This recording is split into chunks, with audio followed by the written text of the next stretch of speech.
Safety Technology International. Rely on STI. Installing the Motion Detector Damage Stopper, STI-9621. One way to install the guard is to center over the device and hold it in place with tape. Using the clamp as a guide, mark the 4 holes.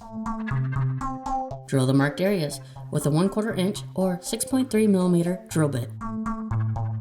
If needed, insert the anchors. Secure the clamps and wire guard with the screws provided.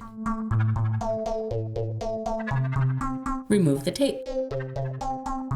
To service the device, loosen the 2 clamps and swing the guard open. The Motion Detector Damage Stopper, STI-9621. For more information, please visit our website at sti-usa.com.